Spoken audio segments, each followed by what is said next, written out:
Bismillahirrahmanirrahim. Assalamualaikum warahmatullahi wabarakatuh. Selamat sore, salam sejahtera bagi kita sekalian. Shalom, salve, Om Swastiastu, Namo Buddhaya, salam kebajikan. Yang terhormat Kepala Badan Riset dan Inovasi Nasional, Profesor Arif Satria, Wakil Kepala Badan Riset dan Inovasi Nasional, Profesor Amardulia Octavian beserta seluruh jajaran BRIN yang hadir di sini.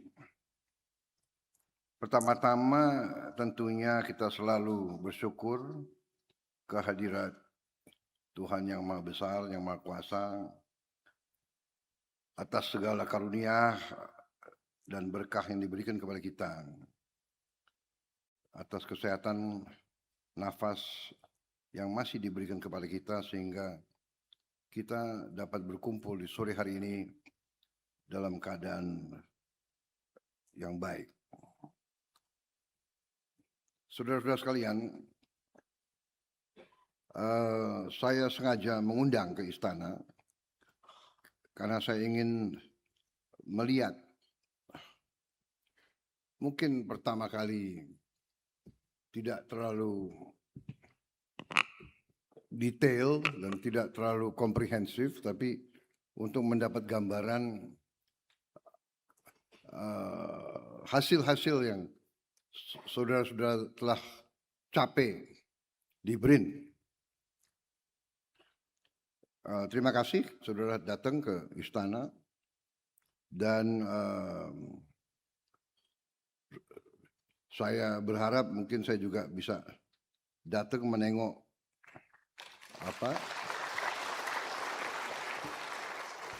kampus-kampus saudara. Saya pernah datang pada saat dulu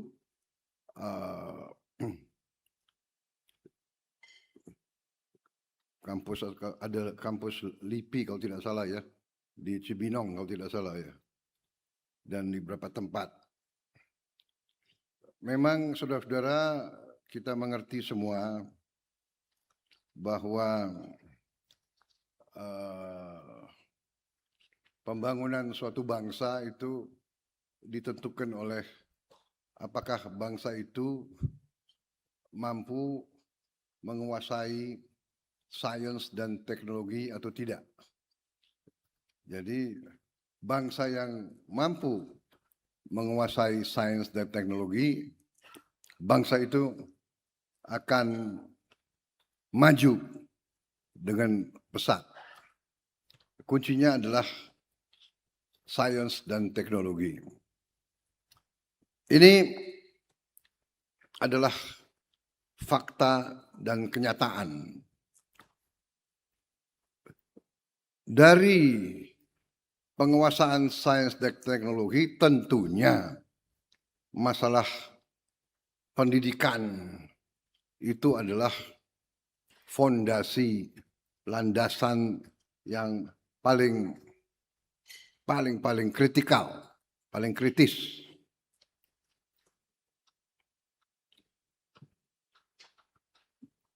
Dan marilah kita,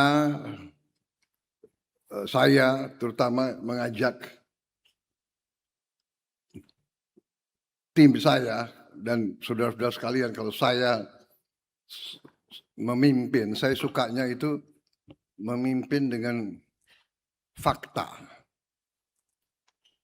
facts, realita, dengan keadaan yang sebenarnya. Kadang-kadang fakta itu ya tidak enak. Kadang-kadang melihat realita itu tidak enak. Terus terang saja, ya. Contoh yang kecil saja. Kita negara jumlah penduduk keempat terbesar di dunia. 300, ya hampir 300 juta ya. 287 juta rakyat kita. Tapi saya sangat sedih terus terang saja, ya kan? Masalah sepak bola saja, kita tidak mampu masuk Piala Dunia. Ini fakta yang tidak enak, ya. Masa negara kecil seperti Cape Verde, ya. Cape Verde masuk, saya nggak tahu itu. Mungkin jumlah penduduknya dengan Kabupaten Sumedang mungkin lebih banyak Sumedang. Ya, Cape Verde, apalagi ya, banyak negara-negara kecil yang masuk ke situ. Ini harus kita introspeksi, kita harus lihat. And tidak gunanya kita mengeluh. Menurut saya. Ini saya ambil contoh sepak bola, tapi nanti saya bisa ambil contoh banyak sekali, ya kan? Tapi ini contoh sepak bola aja. Kalau sepak bola nggak ada yang tersinggung di antara kalian, kan? Benar nggak? Ya kan? Mungkin yang tersinggung Menpora mungkin. Tapi beliau juga baru Menporanya. Atau enggak, beliau kan sudah PSSI juga lumayan. Tapi beliau sudah berjuang luar biasa. Dan kita hampir masuk kemarin, ya. Hampir masuk. Mungkin strateginya harus lebih pintar kita. Maksud saya begini. Lihat fakta itu. Negara sebesar kita, ya, tidak bisa ikut Piala Dunia. Satu yang saya bilang, jangan mengeluh. Jangan mencari kambing hitam. Jangan, karena itu tidak akan membantu. Nah, sekarang belajar bagaimana. Kenapa kok bisa negara itu masuk umpamanya, ya kan? Kenapa? Apa yang dilakukan? Pelatihnya dari mana? Guru-gurunya dari mana? Jadi 500.000, ya benar. Sumedang lebih banyak. Bogor apalagi? Oh enggak. Ya Sumedang lebih banyak dari Cape Verde. Jadi kita cari penyebabnya apa. Baru kita harus berani berbuat. Sains dan teknologi. Kita butuh orang-orang pintar. Banyak orang pintar. Saya ingat Profesor Habibie mengatakan, oke, kita nggak usah takut. 1% saja orang pintar di Indonesia. 1% saja. Itu hampir 3 juta orang. Ya. Jadi kita sebetulnya bahan bakunya banyak sekali. Tapi ya apapun yang kita punya harus, saudara-saudara saintis kan, harus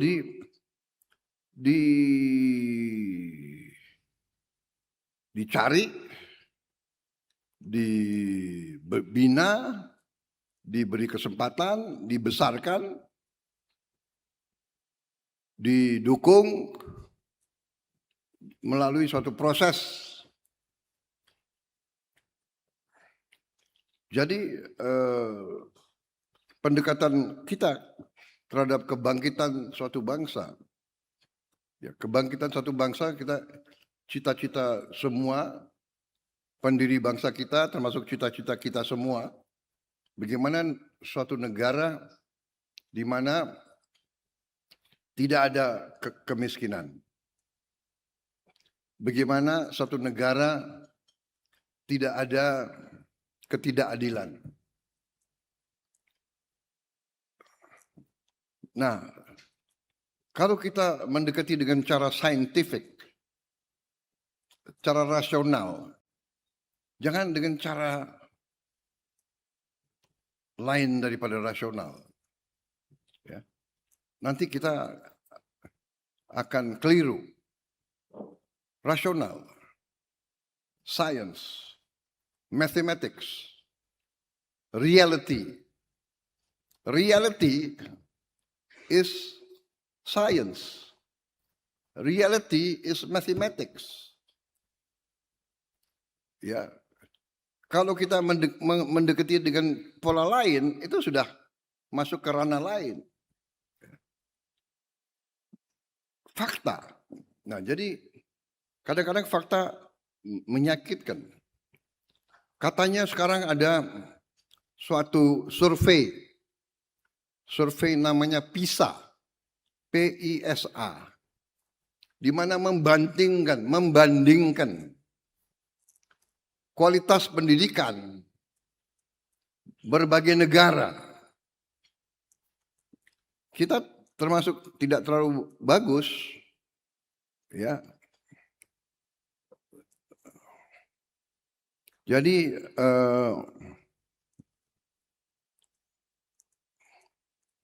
low skor PISA membaca.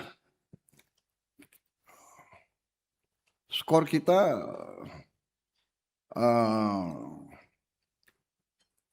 tadi kalau Anda lihat di situ hanya sedikit di atas Filipina. Kita masih di bawah Thailand, di bawah Malaysia, di bawah Belanda, di bawah Vietnam, di bawah rata-rata OECD, di bawah Jepang, di bawah Singapura. Kalau Singapura saya nggak usah kita terlalu khawatir kok, hanya negara 5 juta kok, satu kota, ya kan? Kalau Menteri Pendidikan Singapura itu sebetulnya nggak bisa dibandingkan dengan Menteri Pendidikan Indonesia, ya. Indonesia punya 388.000 sekolah. Kalau tidak salah, nanti dicek. Ada di tengah gunung, ada di pulau terluar, ada. Jadi bagaimana memberi pendidikan yang terbaik untuk Indonesia?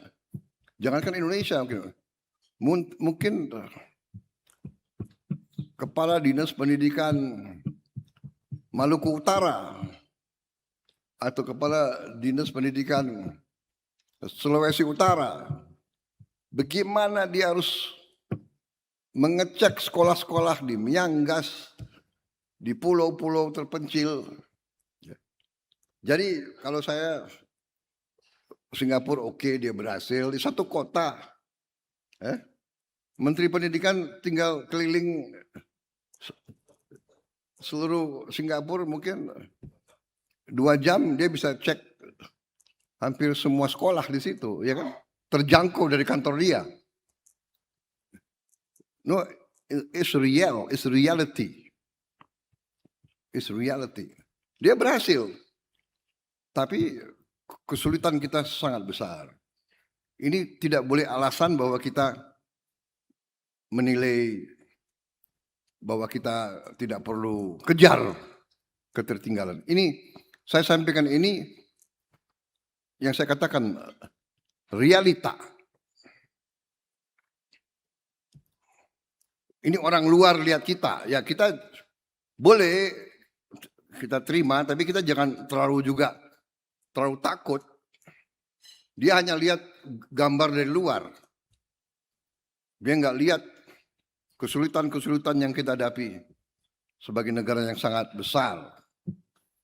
Ya, jadi ini yang saya maksud, sudah kita terima ini sebagai katakanlah peringatan, koreksi, dan kita cari bagaimana kita akan atasi.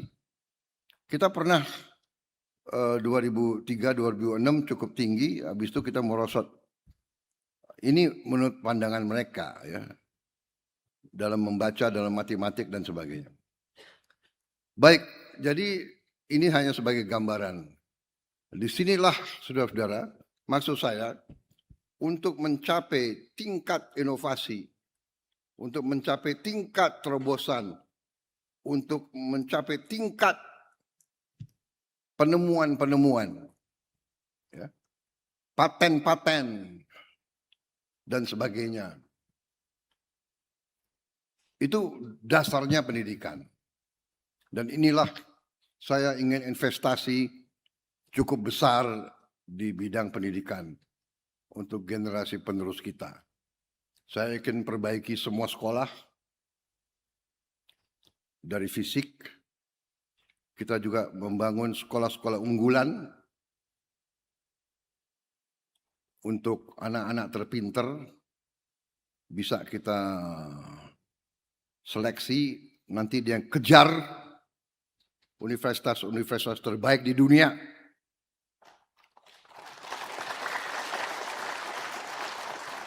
Di sekolah unggulan ini kita pakai kurikulum International Baccalaureate, IB.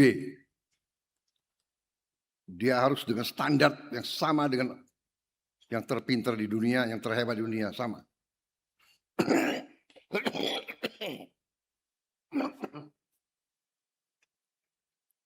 Dan kita harapkan dia diterima dan dia lolos di universitas terbaik di dunia. Itu satu cara. Cara kedua, kita kerjasama, kita undang universitas terbaik di dunia kerjasama dengan universitas kita di sini. Entah joint, entah KSO, entah. Jadi kita ada dua cara. Tapi ini investasi jangka panjang. Kita koreksi diri kita sebagai bangsa. Investasi kita di bidang research dan development sangat sedikit. Jauh dari yang seharusnya. Ini koreksi kita. Ya. Dan juga ke depan kita akan berusaha memperbaiki itu. Ya. Untuk itu tentunya kita perlu dana. Dana itu kita cari. Dana itu dari mana? Dari penghematan. Hal-hal korup, praktek-praktek koruptif, praktek-praktek penipuan, fraud, under invoicing, mismanagement. Wahana TV, teropong konsumen.